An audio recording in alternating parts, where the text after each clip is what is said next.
राम प्रभु युद्ध में हार भी गए थे और उन्होंने अपने कुल के सबसे बड़े सूर्य से ये प्रश्न किया कि अगर आप सब लोग कहते हो कि धर्म जो है सबसे बड़ा है और धर्म की अंत में जीत होती है, तो क्या आज हुई?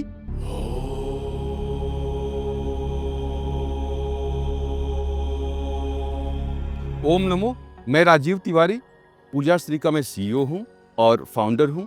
आज सनातनी चैनल के माध्यम से हम लोग इस यात्रा को, इस जर्नी को आगे लेके चलते हैं। हम लाइफ में जो करते हैं उसका रिजल्ट हमें सटीक कैसे मिले, हम जो चाह रहे हैं उसको हम अचीव कैसे करें। महाभारत में आप देख लो, अभिमन्यु को एंट्री तो पता थी, मुश्किल कहाँ था एग्जिट में।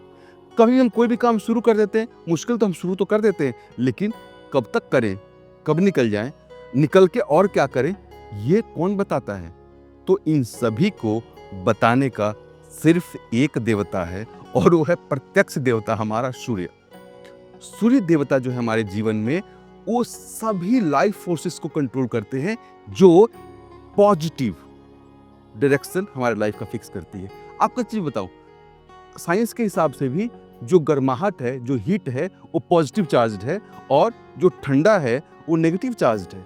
कई बार आप देखो मूड स्विंग होता है आपका, आपको नहीं पता क्यों आप परेशान हो, लेकिन आप परेशान होते हो। क्यों है? क्योंकि इस लाइफ में सन फोर्स का, सन के एनर्जी का कहीं ना कहीं डिस्टर्बेंस है। वो डिस्टर्बेंस कैसे दूर होगा? एक सिंपल चीज, बहुत ही सिंपल। आपको क्या करना है? सूर्य को अर्घ्य देना है। और सूर्य को अर्घ्य देने से किन किन को लाभ हुआ और कितने बड़े लोगों को लाभ हुआ, एक कथा से मैं आपको बताता हूं। आपने सुना कि रावण और राम का युद्ध हो रहा था।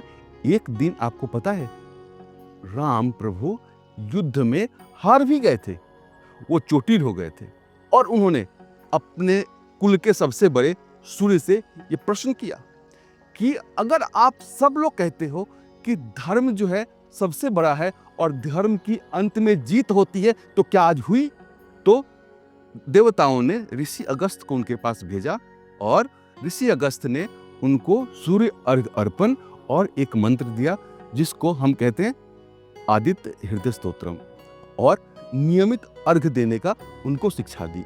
और उसके बाद धर्म की कैसे जीत हुई, पॉजिटिव एनर्जी की क्या लिमिट हुई कि बंदर भालुओं की सेना से एक चक्रवर्ती सम्राट कहिए या दुनिया का सबसे बड़ा विजेता कहिए, उसको भी उन्होंने हराया। भ्रम जो है, जो संशय है, जो डाउट है, वो डार्कनेस है। और डार्कनेस क्या है? Negative energy. इसका मतलब कि आपके अंदर सूर्य के एनर्जी का कमी हुआ, तभी तो आपके अंदर नेगेटिव एनर्जी आया। तो उसको बैलेंस करने का तरीका क्या है? सिर्फ सूर्य को सुबह एक अर्घ देना, सूर्य को खुश करना, और सूर्य को अर्घ देने का एक SOP है।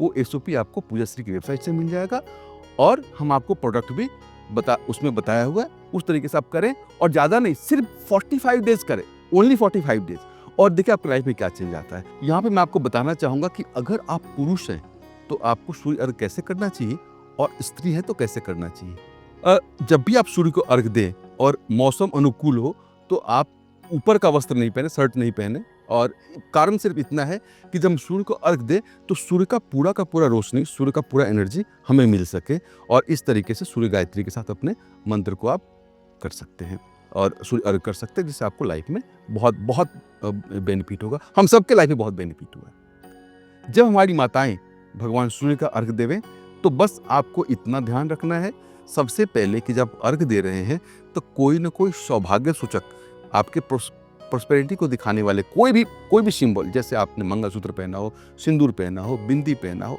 या कोई अन्य चीज, उससे क्या होता है कि वो सूर्य के डायरेक्ट पॉजिटिव एनर्जी उसमें जाती है और आपका भाग्य, आपका सौभाग्य मल्टीप्लाई होता है। हमारे यहाँ कहा जाता है, और वास्तविकता भी यही है, कि स्त्री जो है सभी पावर का सेंटर है, सारे पावर्स स्त्री के पास है।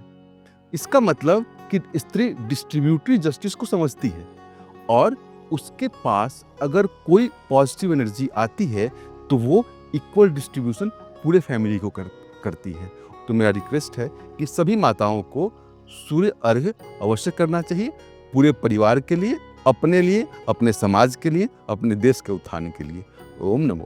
तो सबसे प्राइमरी आपको करना है सूर्य को अर्घ देना है।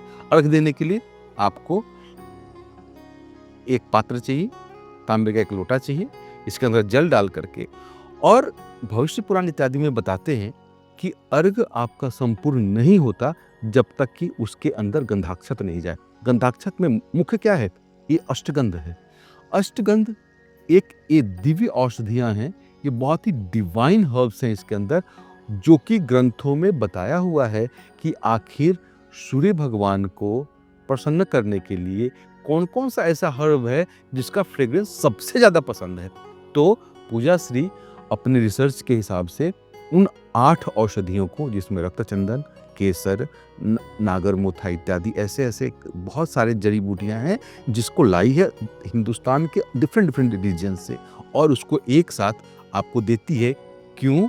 क्योंकि आपका सूर्य का अर्घ संपूर्ण हो सके और आपके ऊपर सूर्य भगवान की कृपा हो सके। तो आपको क्या करना है कि एक थोड़ा सा, बस एक पिंच ऑफ आपको अष्टगंध इस पानी के अंदर डालना है, और ये गुड टू गो है। अगर आपके घर में अक्षत है, आप इसके अंदर अक्षत भी डाल सकते हैं, नहीं तो सिर्फ आपके इसी प्रयोग से आपका सूर्य का अर्घ पूर्ण होता है।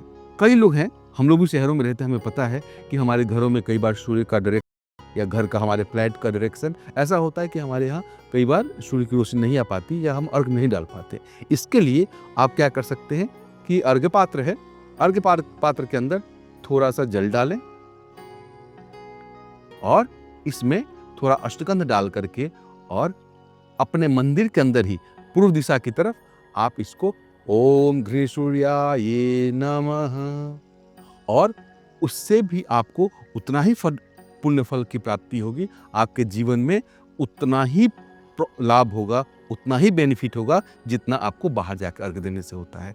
तो मैं सभी लोगों से रिक्वेस्ट करूंगा कि अपना सूर्य को अर्घ जरूर देवे, और सभी वेदों में, भविष्य पुराण में इत्यादि में सभी में लिखा है कि सूर्य को क्या क्या पसंद है।